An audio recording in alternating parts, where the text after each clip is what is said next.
Coronavirus, la pandemia. ¿Cuáles son los síntomas? ¿Cómo se transmite? ¿Qué puedo hacer para protegerme y prevenir la propagación de la enfermedad? Nuevo padecimiento que ha encendido las alarmas de los sistemas de salud. Coronavirus, la pandemia.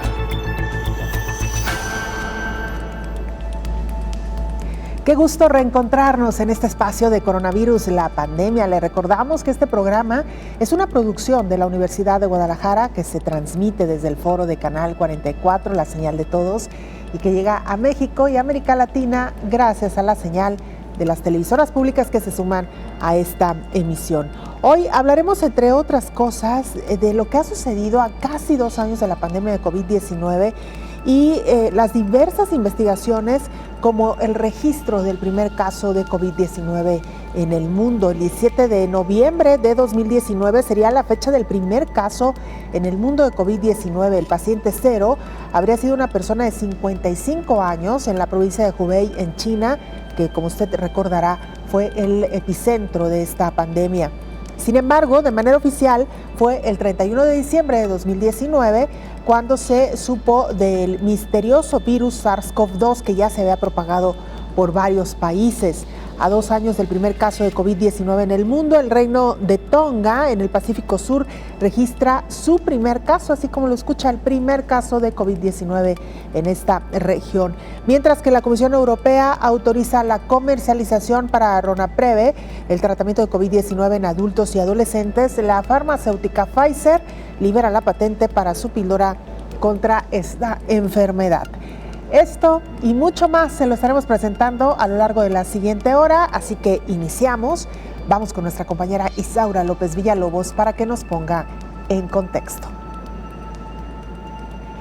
A 2 años del posible caso cero de COVID-19, aún no se tiene estudios contundentes que muestren o respondan a la tan sonada pregunta: ¿de dónde surgió el virus SARS-CoV-2? Para muchos, encontrar el primer paciente es una pieza clave para saber dónde, cómo inició sus síntomas y por qué contrajo el virus que encendió el código de alerta del sistema de salud y el mismo que ha contagiado y matado a millones de personas en corto tiempo y paralizado al mundo. El caso cero, de acuerdo con los análisis realizados desde el primer día que fue notificado a la Organización Mundial de la Salud, se remonta a aquel inicio de la neumonía atípica por el betacoronavirus de SARS-CoV-2 fue el 17 de noviembre de 2019. Sin embargo, al mes y medio fue notificado a este organismo. Esto se hizo cuando el brote de coronavirus ya se había extendido a otros países en una época en que la movilidad de las vacaciones decembrinas es alta en el planeta. De acuerdo con el historial, la primera declaración de 27 casos de neumonía desconocida fue el 31 de diciembre de 2019 en Wuhan, con aparición de síntomas al día 7 de ese mismo mes. Y si el periodo presintomático de la COVID-19, de acuerdo a los señalamientos que hacen los estudiosos en la medicina, es de unas 2 semanas atrás, esto deduce que fue el 17 de noviembre el primer caso. El virus se extendió rápido, llegó a Europa, Estados Unidos y Corea, de ahí al resto de las naciones de las diferentes regiones. Los estudios de secuenciación de material genético y su seguimiento dan cuenta de esta periodicidad. A la fecha se han realizado varios métodos de predicción para identificar al paciente cero. Entre estos, en la revista PLOS Pathology participaron investigadores de la Universidad de Kent, Reino Unido, Chicago, Estados Unidos y el Centro de Biología de la República Checa. La Organización Mundial de la Salud mantiene la expectativa de seguir analizando de dónde surgió el virus. Hace un mes formó un grupo de trabajo integral denominado Grupo Asesor Científico sobre los orígenes de los nuevos patógenos para encontrar los orígenes de la COVID-19. En sí, las hipótesis son si el virus pasó de animales humanos en los mercados de Wuhan o se filtró en un accidente de laboratorio, teoría que es analizada por los científicos mundiales. Informó Isaura López Villalobos. En Ginebra, Suiza, está nuestra compañera Verónica López, corresponsal de la agencia EFE, para presentarnos el informe reciente de la Organización Mundial de la Salud. Verónica, te escuchamos. Adelante con el informe. Hola, ¿qué tal? Buenos días, Belén, y buenos días a todo el auditorio de Canal 44. Las muertes en Europa por COVID-19 aumentaron la última semana un 5%, mientras que en el resto de continentes se mantuvieron estables o disminuyeron. Son datos del último informe de la Organización Mundial de la Salud, que también indica que en América los fallecimientos descendieron un 3%, en la región del Pacífico Occidental, que incluye China, un 5%, y en el Mediterráneo Oriental, un 14%. Sin embargo, en el sur y este de Asia, las muertes aumentaron un 1% y en África un 3%. A nivel global, la cifra de fallecimientos se mantiene en 50.000 en los últimos 7 días, igual que la semana pasada, y los contagios aumentaron un 6%. Por regiones, el incremento fue del 8% en Europa y en América, mientras que hubo un 33% menos de casos notificados desde África. El número de contagios en todo el mundo se aproxima a los 254 millones y se han administrado 7.300 millones de vacunas, buena parte de ellas en Europa, donde la incidencia de casos por cada 100.000 habitantes fue mucho más elevada que en cualquier otra región, 230, mientras en América fue de 74. Los países con más casos en la última semana fueron Estados Unidos, Rusia, Alemania, Reino Unido y Turquía. El repunte de contagios se debe sobre todo a los no vacunados y son precisamente las personas que no han querido inmunizarse los que llenan a día de hoy los hospitales.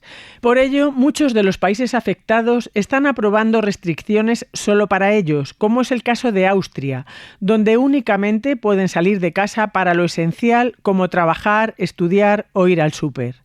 También tienen limitaciones al movimiento en algunas regiones o ciudades de Alemania como Berlín.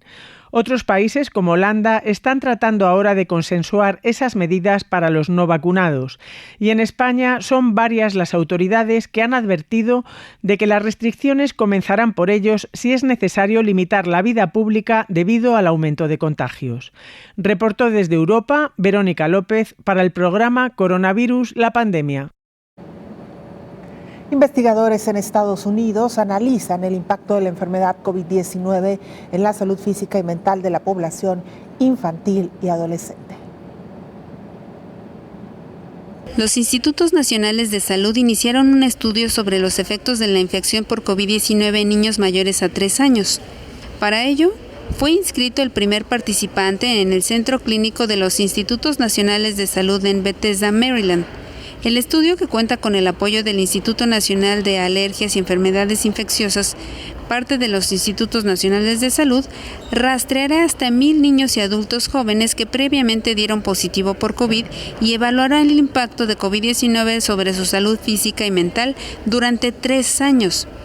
En los primeros días de la pandemia de COVID-19, los datos iniciales sugerían que los niños tenían menos probabilidades de sufrir casos graves respecto a las personas mayores. Sin embargo, entre los 6 millones de casos de COVID pediátricos notificados en los Estados Unidos, muchos niños han experimentado efectos agudos y a largo plazo significativos de la enfermedad. Los niños pueden sufrir una serie de síntomas inflamatorios, denominados colectivamente síndrome inflamatorio multisistémico en niños, que pueden afectar a múltiples órganos y provocar una enfermedad grave.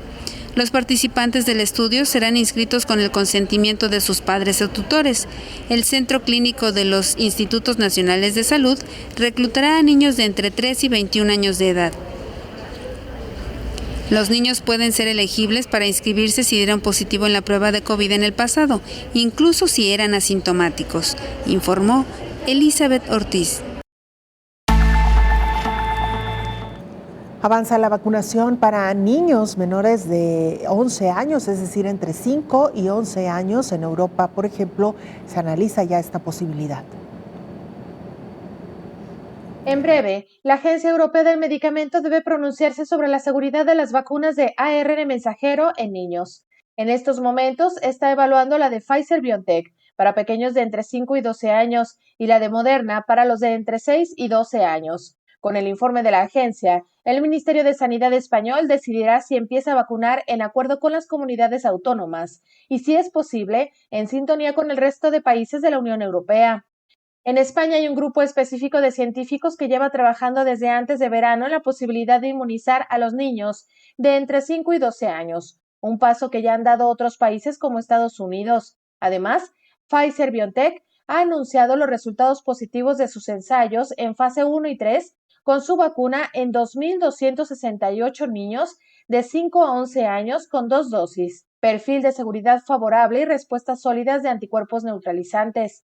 Es indudable que estos resultados, anunciados por Pfizer, han allanado el camino hacia ese proceso de inmunización de los menores que, además, cuenta ya con un razonamiento bioético favorable. En Colombia se aprobó la vacunación contra la COVID en los niños, no solo para protegerlos de la infección, sino para evitar la circulación del virus, especialmente con la ola propiciada por la variante Delta. Para los expertos en Colombia, cualquiera de las vacunas aprobadas, Pfizer, Moderna y Sinovac, puede ser utilizada en los mayores de 6 años. Sin embargo, en Colombia por ahora se están destinando dosis de Sinovac para esta población. Según los expertos, esta vacuna ha mostrado ser segura y también, según un informe de seguridad hecho en Chile, donde ya va casi 1,5 millones de niños inoculados, los eventos adversos fueron menos del 0.01%, aseguran los expertos. Informó Rocío López Fonseca. Por cierto que Europa y tanto central como del este están sufriendo hoy por hoy un nuevo embate de esta pandemia. Europa Central y del Este tiembla por el nuevo embate de la COVID y para combatirlo se instauran de nuevo las restricciones. En los Países Bajos se restablecen las medidas de distancia social y se adelanta el horario de cierre de la hostelería y de las tiendas no esenciales. El primer ministro en funciones, Mark Rutte, ha advertido que el virus está en todas partes, en todo el país, en todos los sectores y grupos de edad, y urge a sus conciudadanos a trabajar desde casa y a no recibir a más de 4 huéspedes a la vez. En Austria la situación es similar y se plantea confinar a las personas no vacunadas, aunque sin especificar las modalidades. El canciller Alexander Schallenberg justificó su decisión declarando: tenemos que proteger a la mayoría de la población que hizo lo correcto, que se protegió. No veo necesario un confinamiento de la mayoría de la población. En la vecina Alemania, con un 67% de la población vacunada, se superó por primera vez este jueves la cifra de 50.000 nuevas infecciones y algunos Länder van también a imponer restricciones a los no inoculados. Y en el este de Europa, Rusia es sin duda el país más afectado por la pandemia, con más de 1.000 muertos diarios desde hace semanas. Las autoridades lamentan el incumplimiento de las reglas sanitarias por parte de muchos rusos y sobre todo la baja tasa de vacunación que no supera el 40%. Vamos a hacer una pausa, es muy breve, regresamos con mucha más información.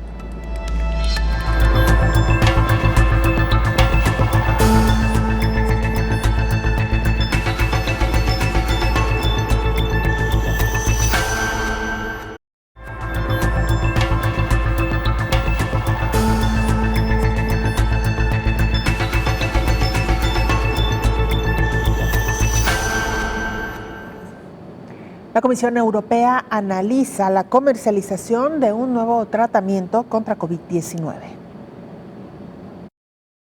La Comisión Europea autorizó la comercialización para Ronapreve, es decir, Casirivimab e Indevimab, para tratamiento de COVID-19 en adultos y adolescentes de 12 años de edad y que pesen al menos 40 kilos, que no requieran oxígeno suplementario y que tengan un mayor riesgo de que su enfermedad se agrave. Previamente, la Agencia Europea de Medicamentos dio una opinión positiva sobre los primeros anticuerpos monoclonales recomendados para autorización de comercialización. Aunque las vacunas van en aumento en el mundo, Europa está entrando a una cuarta ola de casos y todavía se necesitan opciones de tratamiento para toda la gama de enfermedades y variantes de preocupación, señaló Levi Garraway, el director médico y de desarrollo global de productos de la farmacéutica Roche. La empresa continuará trabajando con la Agencia Europea de Medicamentos para potencialmente extender la autorización de comercialización de Ronapreve para tratar a pacientes hospitalizados con COVID. Fuera de la Unión Europea, Ronapreve ha sido aprobado para su uso en Japón y condicionalmente en el Reino Unido y Australia. y está autorizado para uso pandémico temporal o de emergencia en territorios adicionales, incluidos Estados Unidos, India y Canadá. Ronapreve, desarrollado conjuntamente por Roche y Regeneron, está disponible actualmente en casi 50 países a través de acuerdos de compra bilaterales en muchas geografías y economías, incluidos países de ingresos medianos y bajos. Además, la Organización Mundial de la Salud recomendó el uso de Ronapreve para el tratamiento de pacientes con COVID, informó Elizabeth Ortiz. Hablando de medicamentos, ya se lo adelantábamos ayer, Pfizer ha decidido liberar su patente de un medicamento que creó para tratar a pacientes con COVID-19. La farmacéutica Pfizer permitirá las versiones genéricas de su antiviral oral contra el coronavirus en 95 países. Esto significa que aproximadamente el 53% de la población mundial podrá acceder a este tratamiento anti-COVID, incluidos todos los países de renta baja y media baja, algunos de renta media alta del África subsahariana, así como aquellos que han pasado de renta media baja a media alta en los últimos 5 años.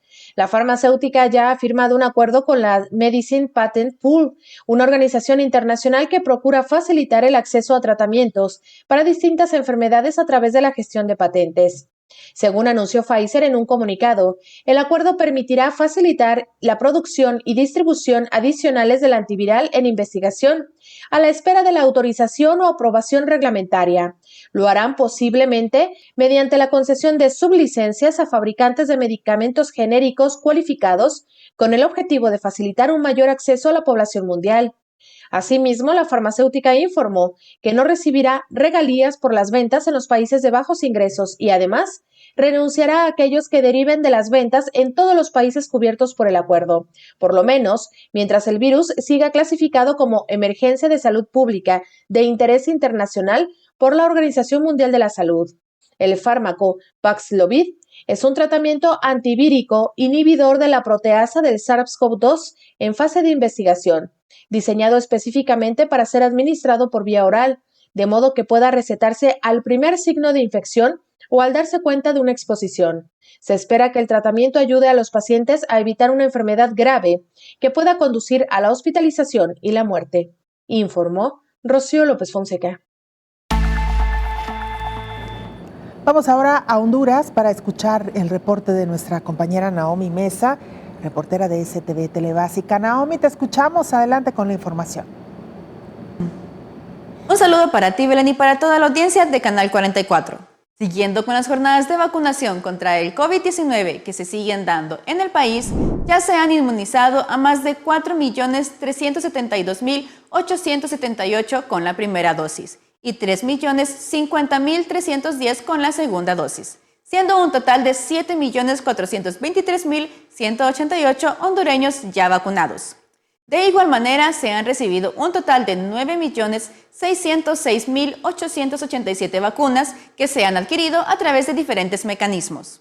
Los pobladores del Valle de Azacualpa y sus alrededores salieron a vencer el COVID-19 aplicándose su primera y segunda dosis de vacuna Pfizer. A pesar del frío, niños, mujeres y adultos mayores llegaron al Centro de Educación Básico Francisco Morazán de Azacualpa, donde el personal de salud, guías de familia y voluntarios instalaron un punto de vacunación en el marco del Vacunatón 2.0. Honduras ya sobrepasa los 376.967 casos positivos por COVID-19. Se reportan al menos 117.912 personas recuperadas, con el lamentable deceso de más de 10.353 hondureños. La titular de la Secretaría de Salud, Alba Consuelo Flores, en declaraciones recientes manifestó que existe la posibilidad de adquirir las píldoras Molnupiravir para tratar a los pacientes con COVID-19. La Molnupiravir es un antiviral aprobado y desarrollado en el Reino Unido que se administra vía oral. Las farmacéuticas internacionales MSD y Ridgeback Therapeutics se encargaron de su estudio y lanzamiento. El uso del mismo fue avalado también por la Agencia Europea del Medicamento. En conferencia de prensa, la ministra de Salud, Alba Consuelo Flores, anunció la compra de 3 millones de vacunas para niños menores de 12 años con fondos del Gobierno de la República. En cuanto a las casas farmacéuticas comiencen la producción de estas dosis, se iniciará con la inoculación de los niños que se encuentren en los rangos de las edades de 5 a 11 años. Les recordamos a la población hondureña que se cuiden en todo momento. Las vacunas no impiden el contagio, por lo que no deben olvidar las medidas de bioseguridad y que, de no ser necesario, no salgan de su casa. Para Coronavirus la Pandemia, informó Naomi Mesa de STVE. Mire, durante esta pandemia, las mujeres médicas han tenido 30 veces más responsabilidad en el cuidado de sus hijos que los médicos. Investigadores de la Universidad de Michigan en Ann Arbor realizaron una encuesta que involucró a 276 médicos estadounidenses inscritos en el Inter-Health Study, que evaluó el estrés y la depresión en su primer año de residencia y que completaron una encuesta de seguimiento en línea en agosto de 2018 y nuevamente 2 años después. La encuesta incluyó 3 preguntas sobre la escala de conflictos laborales y familiares, el cuestionario de salud paciente y la escala de trastorno de ansiedad generalizada. Las madres médicas se hicieron cargo en mucho mayor medida en el cuidado de niños en las áreas de educación y las tareas del hogar. Además, desarrollaron con mayor frecuencia síntomas de depresión y ansiedad durante la pandemia. De acuerdo con la encuesta publicada en la revista JAMA, las mujeres tenían más probabilidades de ser responsables del cuidado de los niños o la educación en un 24% frente al 0.8% de ellos. 3 de cada 10 reportaron hacerse cargo de las tareas del hogar, frente al 7.2% de los médicos. Ningún hombre reportó haber asumido un papel principal en la gestión del aumento de las demandas del cuidado infantil y escolar en medio de las interrupciones de la pandemia. Por otra parte, ellas tenían más probabilidades de trabajar principalmente desde casa, en un 40% frente a 22%, así como reducir sus horas de trabajo con 19% contra 9.4% de ellos, informó Elizabeth Ortiz. Ante la nueva ola de contagios en Europa, en algunos países han comenzado a tomar medidas mucho más drásticas. Austria, por ejemplo, ha confinado a aquellas personas no vacunadas. En Austria, a partir de la medianoche, confinarán a las personas que no se hayan vacunado contra el coronavirus. Así lo ha decidido el canciller Alexander Schallenbach con los gobernadores provinciales en Viena. El motivo es el número récord de nuevos contagios de COVID-19. La cuarta ola está golpeando fuertemente a Austria, según el canciller. Por un lado, esto se debe a la variante Delta, significativamente más infecciosa, pero por otro lado, lamentablemente, también se debe a la tasa demasiado baja de personas vacunadas que tenemos en este país. Mientras que la incidencia en las personas vacunadas afortunadamente está disminuyendo, en estos momentos están aumentando los casos exponencialmente en las personas no vacunadas. Actualmente la incidencia para los no vacunados en el grupo de edad de 18 a 59 años es superior a 1.700. En el futuro, quienes no se hayan vacunado o no demuestren que se han recuperado solo podrán salir de casa por motivos urgentes, como hacer la compra de las necesidades diarias, ir al trabajo o visitar al médico. Se realizarán controles aleatorios. La normativa se aplica a los mayores de 12 años y se limita inicialmente a 10 días. La tasa de vacunación en Austria ronda el 65%. Las normas también se están endureciendo en Alemania, donde la tasa de vacunación es parecida. Aquí es del 67,5%. En Berlín, por ejemplo, a partir del lunes solo podrán entrar en restaurantes, museos, teatros, gimnasios o en peluquerías las personas vacunadas y recuperadas. Una norma que podría extenderse pronto también a otros estados alemanes. Y no solamente Austria está tomando sus providencias, otros países también están ya imponiendo algunas medidas de cara a los próximos festejos navideños. Muestra de solidaridad entre los países europeos. Alemania y Hungría asisten a Rumanía para que ésta pueda enfrentar el mortal repunte de contagios COVID que tiene colapsado su sistema sanitario. En las últimas 24 horas, Rumanía registró más de 400 muertes a causa del virus. Italia también se suma recibiendo a pacientes rumanos en estado crítico. Y a pesar del aumento de las infecciones en Croacia, el país se ha convertido en un destino popular entre los ciudadanos rusos. El gran interés se debe al acceso a las vacunas contra la COVID producidas por los países occidentales. La vacuna rusa Sputnik V aún no ha recibido la aprobación de las principales organizaciones de salud del mundo, lo que genera un problema para los rusos a la hora de viajar.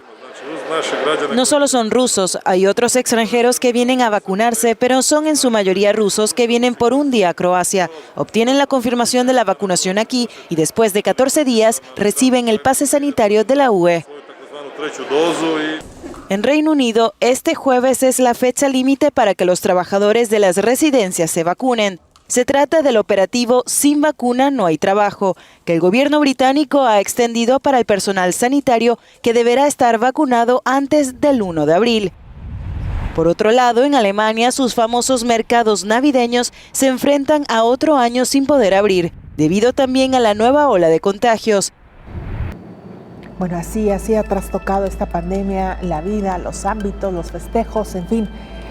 Casi, o podríamos decir, todas las acciones regulares que veníamos haciendo en diferentes momentos se han visto trastocadas. Vamos a hacer una pausa, regresamos con más información.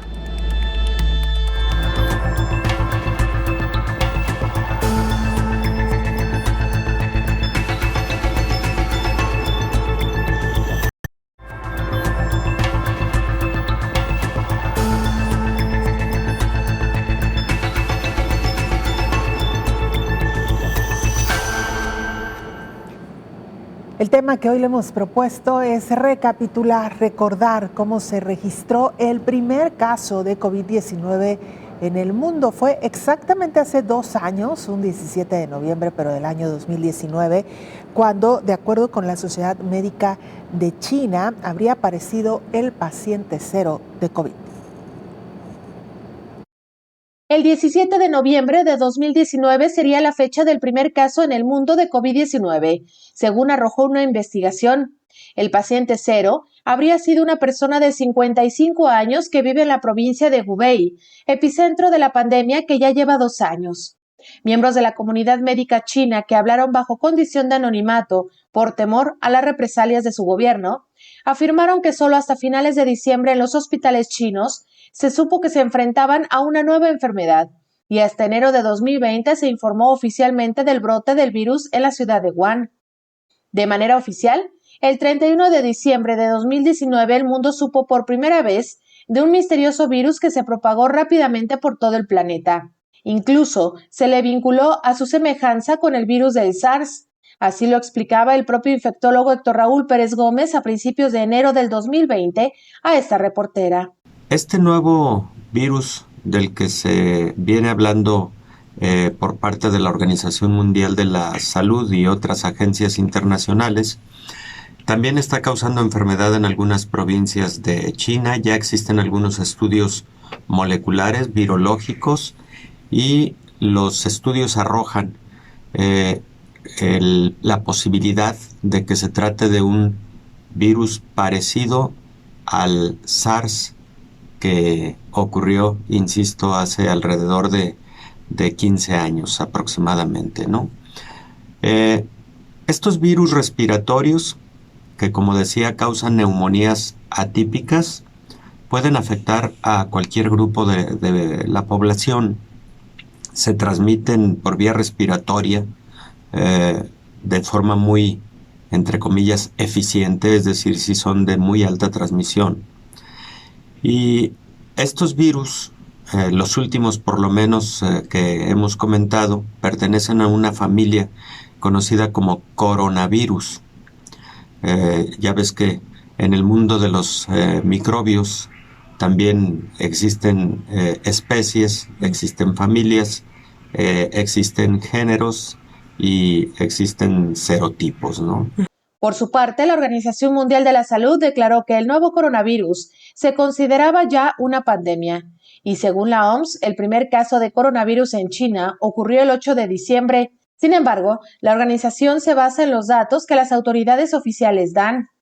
En ese momento informaba que la decisión se dio luego de evaluar el brote de coronavirus, ya que el nivel de propagación y gravedad era alarmante, además del nivel de inacción de los gobiernos, informó Rocío López Fonseca.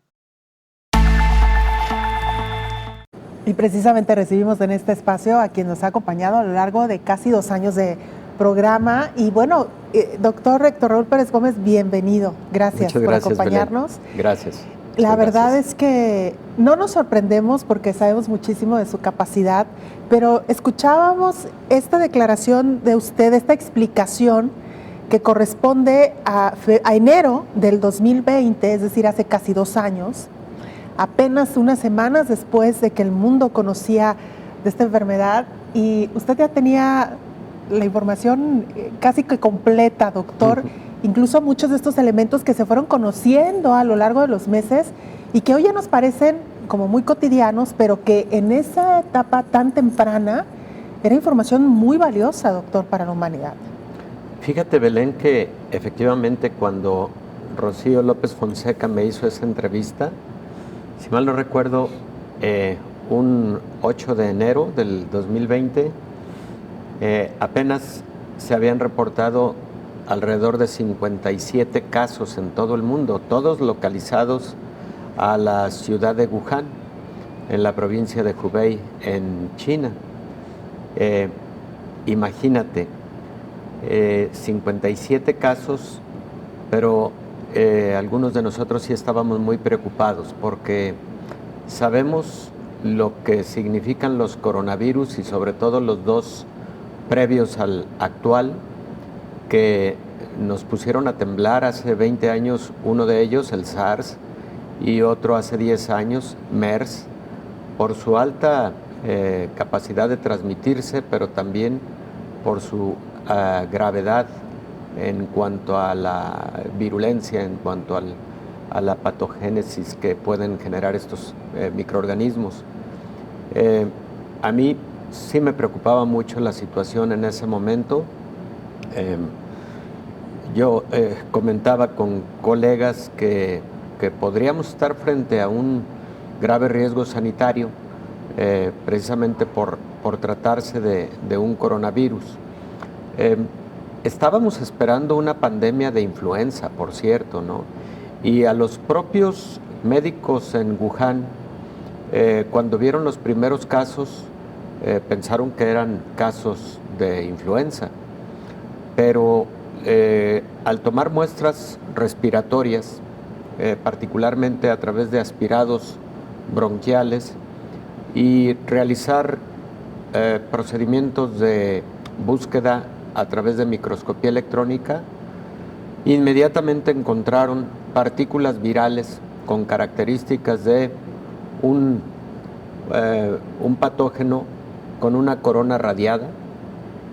Se veía con mucha claridad, luego fue publicada la fotografía de microscopía electrónica en la revista New England Journal of Medicine el día 14 de enero del 2020 y se veía con mucha claridad. Se trataba de un coronavirus sin lugar a dudas y de nueva cuenta. Primero se pensó que el SARS había regresado. Pues no era el SARS, pero era un primo hermano muy cercano del SARS. Por eso se llama SARS-CoV-2, porque tiene 85% de parecido molecular o genómico a su pariente SARS, el SARS-1 de hace 20 años. Y la historia, bueno, la conocemos prácticamente a lo largo de estos 2 años, el crecimiento exponencial en todo el mundo, con 3 grandes olas mundiales, y estamos entrando posiblemente a una 4ª ola que está afectando predominantemente a Europa, una enfermedad que lamentablemente ha cobrado la vida de más de 5 millones de personas hasta el día de hoy, una enfermedad que tiene una letalidad promedio de 2.5, diferenciada entre los distintos países y regiones en el mundo, pero hablar de una letalidad de 2.5 es una letalidad muy alta, Belén. Claro. Y en algún momento esta enfermedad, digamos hace un año, tenía una letalidad promedio de 6%. ¿Por qué bajó la letalidad? Seguramente los protocolos de atención mejoraron mucho a lo largo del último año, sobre todo cuando aparece el manejo con anticuerpos monoclonales, con antiinflamatorios, inhibidores de citoquinas, el uso generalizado en pacientes graves de corticosteroides, todo eso, y además los protocolos de ventilación mecánica asistida, creo que todo eso fue mejorando. Y entonces lo que tuvimos de incremento en la letalidad a media pandemia de aproximadamente 6%, volvió a bajar a el 2% que tenemos en la actualidad de forma global en el mundo. Se han aplicado alrededor de 6.100 millones de dosis de alguna de las vacunas, con lo cual, lo comentábamos ayer, Belén, alrededor del 50% de la población tiene un esquema completo de vacunación, solo 50%, y digo esto porque nos falta un buen camino por recorrer. México está en esa media mundial de 50% de su población con esquema completo, y en el caso específico de México todavía predominantemente en mayores de 18 años. Apenas se iniciará la vacunación en los jovencitos de 15, 16 y 17 años de edad. Así es como se ha anunciado, doctor. Usted que ha estudiado pues prácticamente todas las pandemias, doctor, y que es un apasionado también de la historia, del conocimiento, ¿qué encuentra de diferente en esta pandemia respecto de otras, doctor? ¿Qué es lo que le ha llamado la atención, le ha preocupado o incluso pues le ha pues producido alguna satisfacción, sobre todo en medio de la investigación médica? Bueno, yo creo que el mundo en esta ocasión tuvo como un logro positivo en el ámbito académico y científico el tener una vacuna contra un coronavirus y en tiempos récords. Pensábamos, tú lo recuerdas, Belén, que íbamos a tener disponibilidad de vacuna hasta mediados del 2021 y finalmente se logró tener alrededor de noviembre del 2020 y se logró iniciar vacunación a partir de diciembre del 2020. Y me parece que otro éxito en cuanto a lo académico y científico fue el que vacunas que tenían años estudiándose como plataformas a partir de RNA, en este caso RNA mensajero, prosperaron y finalmente ahora son una realidad, es decir, son otra generación de vacunas que en su momento este tipo de plataformas se van a poder aplicar para el desarrollo de vacunas contra otros patógenos. Lo que no se ha logrado, ayer lo comentábamos, Belén, estamos probablemente en la antesala del surgimiento de algunos fármacos que han resultado promisorios contra COVID-19. Por ejemplo, el fármaco de Merck llamado molnupiravir, que es un fármaco que reduce en un 50% el riesgo de hospitalización, y el inhibidor de proteasas de Pfizer, del que hablábamos también el día de ayer, que reduce en un 85-89% el riesgo de hospitalización. Todavía no aparece la publicación en las revistas científicas internacionales. Todavía están en la modalidad de comunicados científicos de las compañías farmacéuticas, pero está por aparecer seguramente la publicación académica formal y ya tanto para Merck, que es un fármaco molnupiravir desarrollado por la Universidad de Emory en Atlanta, como el fármaco de Pfizer, han sido sometidos a agencias regulatorias para su autorización. Entonces, estaríamos viendo como el inicio de la terapia antiviral directa contra COVID-19, que eso sí ha tardado más tiempo, ha tardado casi 2 años. Y lo esperábamos mucho antes. Así es, doctor. Vamos a regresar, si le parece, con este y otros temas. Una pausa. Belén, gracias. Regresamos.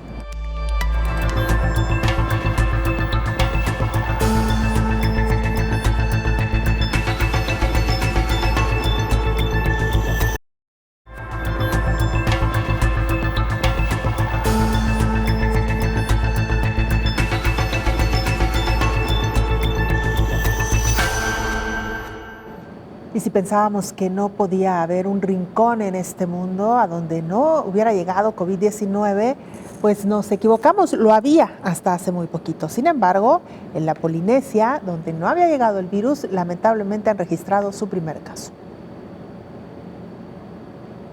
A 2 años del primer caso de COVID en el mundo, el reino de Tonga, formado por un conjunto de islas situados en el Pacífico Sur y con una población de poco más de 100,000 habitantes, registra su primer caso por COVID-19 desde que comenzó la pandemia con el caso 0 en noviembre del 2019. La nación oceánica no había registrado ningún caso por COVID-19, pero acaba de registrar el primer contagio después de que una persona con la pauta completa de vacunación y que procedía de Nueva Zelanda diera positivo en una prueba de diagnóstico, informó el propio gobierno de ese país. La ministra de Salud resaltó el aumento del porcentaje de vacunación y señaló que se tiene una cobertura de la primera dosis de un 86%, mientras que el 62% cuenta con el esquema completo. Este fue el primer caso positivo localizado en ese país de la Polinesia y que era uno de los lugares del mundo que no había registrado ningún caso, informó Rocío López Fonseca.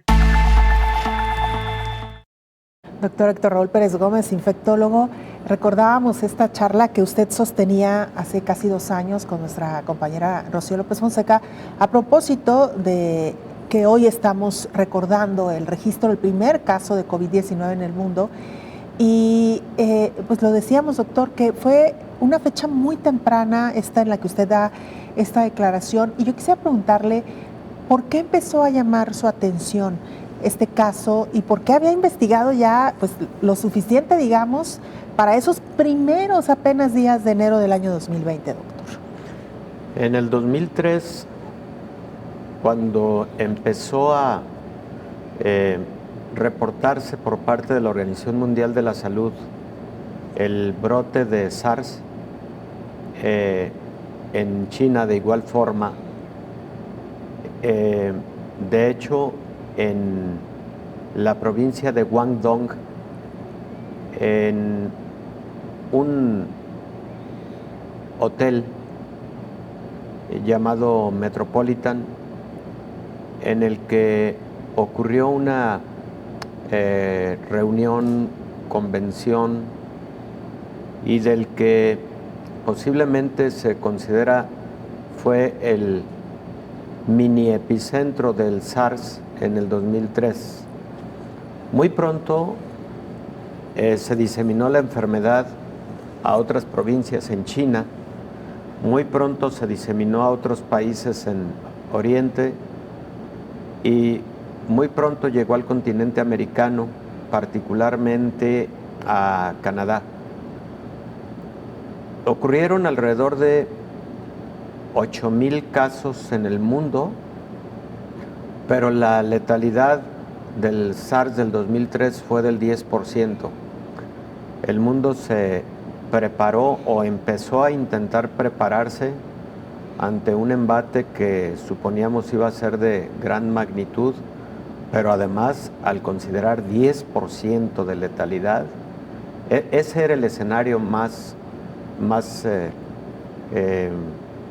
oscuro que avisorábamos en aquel tiempo.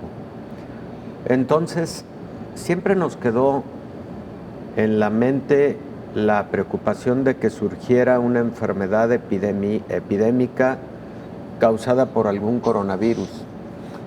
Volvimos a tener esa preocupación cuando en Medio Oriente, específicamente en Arabia Saudita, surge el MERS, que es la enfermedad respiratoria grave del Medio Oriente, eso significa MERS. Peor el asunto, porque habían reportado 2,000 casos en Arabia Saudita y la letalidad del 35%, Belén. De nueva cuenta, el mundo se preparó ante la posibilidad de algo muy, muy grave.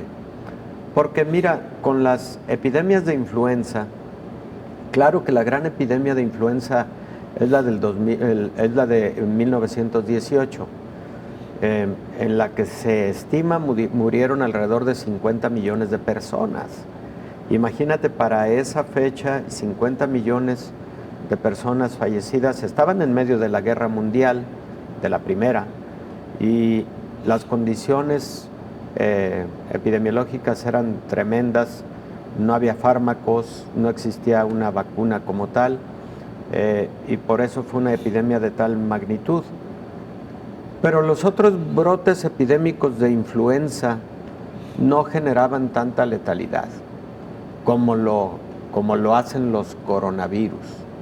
Entonces, cuando yo a inicios del 2020 estaba en el periodo vacacional decembrino y revisé algunas de las notas del día de la Organización Mundial de la Salud y veo que a finales de diciembre autoridades de China le reportan a la Organización Mundial de la Salud que existen algunos casos de neumonía en Wuhan causada por un coronavirus del que están describiendo el genoma viral. Volví a tener la preocupación. Me volvió ese ánimo de la preocupación como médico del 2003 y del 2013, porque dije, otra vez un coronavirus en China, que tiene tanta actividad comercial, de donde puede diseminarse muy fácilmente al resto del mundo. Y cuando leí ese primer reporte de la Organización Mundial de la Salud, apenas eran contados los casos, pacientes hospitalizados con una neumonía grave en algunos de los hospitales universitarios de Wuhan. Casi todos esos pacientes, esos primeros pacientes, o eran trabajadores o eran consumidores que habían estado en un mercado municipal en donde se sacrifican especies y en donde se consumen alimentos de especies recién sacrificadas, lo que llaman en China los mercados mojados. Entonces, todos tenían ese antecedente y ya se sospechaba que podría haber sido en ese mercado el origen de la transmisión a los seres humanos. Entonces, cuando Rocío me invita a esa entrevista, insisto, creo que era un 8 de enero, y me preguntó que de qué me parecía razonable hablar que fuera alguna novedad académica en el ámbito de la infectología. Y le comentaba a Rocío, me parece que podemos hablar de algo que empieza a resonar en la Organización Mundial de la Salud como un asunto preocupante, que parece ser un brote de casos de neumonía causadas por un coronavirus. Probablemente sea el SARS, probablemente sea el MERS, pero es un coronavirus, entonces pues me parece que conviene hablar de ese asunto. Insisto, 57 casos se habían reportado a ese día. Ese día por la mañana lo revisé, 57 casos. Nada, doctor, para lo que ha sido esta pandemia. Ahora tenemos nada. 5 millones de muertos. Así es. Lamentablemente. Por eso me preocupó, por el antecedente del SARS y del MERS, por las letalidades tan altas. Este no ha sido, es muy letal, pero no del tamaño de 10% y del tamaño de 35% del SARS y del MERS respectivamente. ¿Qué también me preocupa? Me preocupa o me preocupaba también para ese tiempo lo que se conoce como el índice básico de reproducción. Ese número básico de reproducción es el número de personas que se infectan a partir de un caso índice. Y cuando tú revisas comparativamente con otros virus, este virus, que tiene un número básico de reproducción del 2.5%, perdón, del 2.5, por ejemplo, el virus de influenza tiene un poco menos de 1 infectado por cada caso índice, por cada persona previamente infectada, ¿no? Entonces, este se transmite pues 1.5 veces más fácilmente que el virus de la influenza. Y por otro lado, las nuevas variantes, que para ese tiempo, claro que no avisorábamos lo relativo a variantes. En enero del 2020 lo que queríamos era saber de qué patógeno estábamos hablando. Pero ya con las nuevas variantes, bueno, lo hemos comentado aquí en múltiples ocasiones, la variante Delta, que se transmite hasta 2 veces más eficientemente que la cepa original, y que sabemos ahora que es la que en este momento pareciera estar influyendo sobre los casos que está sufriendo Europa con tanta intensidad en este preciso momento, ¿no? Así es, doctor. Yo creo que usted ha tocado un punto clave del por qué esta pandemia pues ha representado un gran reto para la humanidad, y es precisamente el nivel de contagiosidad o de contagio que tiene entre los humanos. Doctor, muchísimas gracias. Gracias por habernos Belén. acompañado. Gracias a ti. Bueno, pues mira, efeméride de 2 años, el primer caso, el caso 0, y que por último, Belén, en 10 segundos generó tanta controversia entre China y la Organización Mundial de la Salud. Hubo ahí unos raspones políticos muy,